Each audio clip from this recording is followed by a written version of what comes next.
Hey guys, this is Muffson from All Ages of Geek. We are here at PAX East. We are at one of the booths. I'm here speaking with Fred, one of the game designers of TMNT Shredder's Revenge. How have you been? Are you guys excited to finally showcase to the public? Yeah, it's very exciting. Like, it's the first public showing where people are hands-on in the game. You know, it's all access, it's amazing, and the reception so far is crazy. I mean, it's the best thing ever. Like, after being able to make a Turtle games, like seeing that actually people really enjoy it, this is the best feeling in the world for sure. Yeah, same for us too. Yeah, so why don't we jump right on in? Well, let's do it. Yeah. Job breaking news.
Looks like another victory in the forces of good.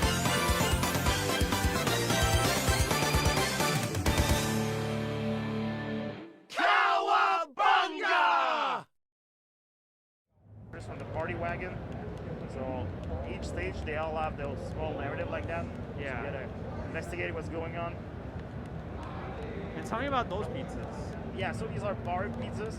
So basically they launch you into this crazy whirlwind of attack. So you can pick up, we'll try to move forward and so you'll be able to get, yeah, there you go. I got it.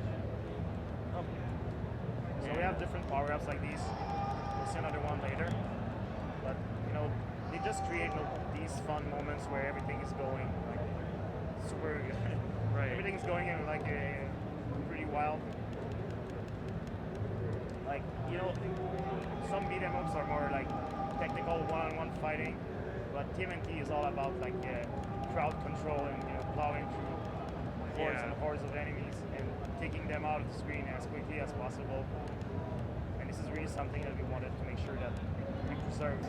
You know, what came before and then trying to make something new out of that. Exactly.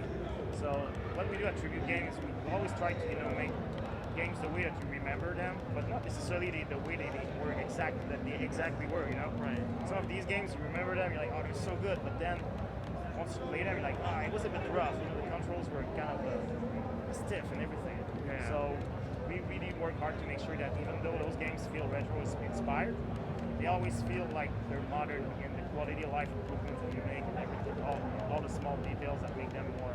Like, for example, when you attack the enemies, you don't have to be perfectly aligned with them.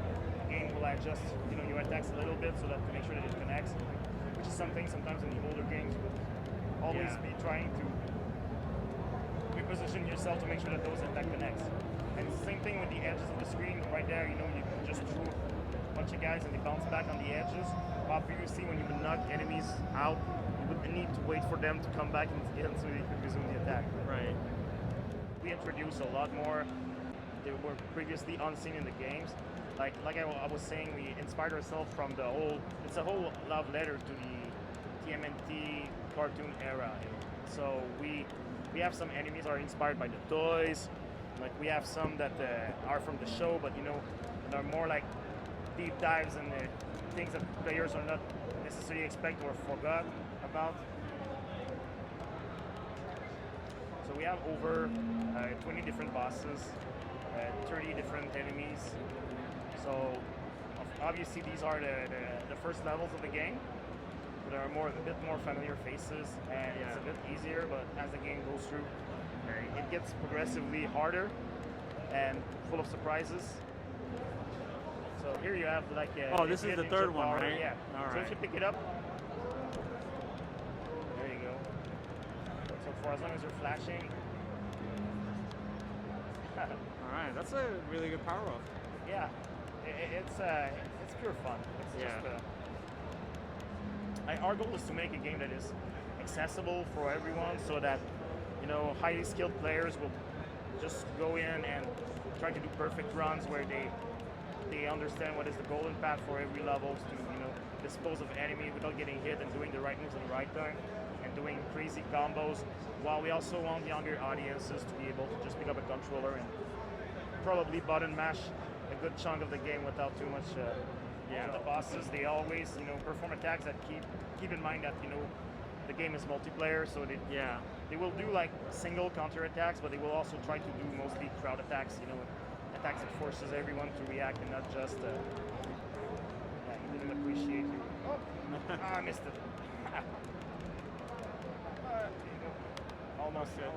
Almost there. Oh, it's Oh, all right. I missed you, sorry. It's all right.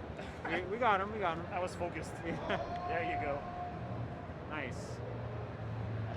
And with the mic drop at the end. With April. Yeah. Nice finish. Yes. And then you also have the reward system too, as well. Yeah, so at the end of the stages, we wanted to make sure that the players could compare their performances. So we have like the number of hits, the enemy KOs and everything. And we always give an award to one player. So we randomly pick an award and we assign it to like the player that deserves it the most. So I think we had like sometimes, we have like the pacifist award for the player that did less during the match, or or airborne award for the player that spent the most time doing air attacks and such. So it's a fun way just to give something to any of the players in the match. So yeah, definitely. So when can players be able to get a hand of this game? So the game is coming out this summer, so in a few months, and it's coming out for PC, PlayStation 4, Xbox One, and Nintendo Switch. So pretty much everyone is going to be able to play it pretty soon. I know people are excited. Well, I'm excited, and I'm looking forward to seeing the response once the game comes out. Fred, yeah, you as well. Thanks. All right, thank you so much. So make sure you guys check out TMNT Shredder's Revenge out this summer in all available platforms. This is Muffson at All Ages of Geek, and we'll see you at the next video.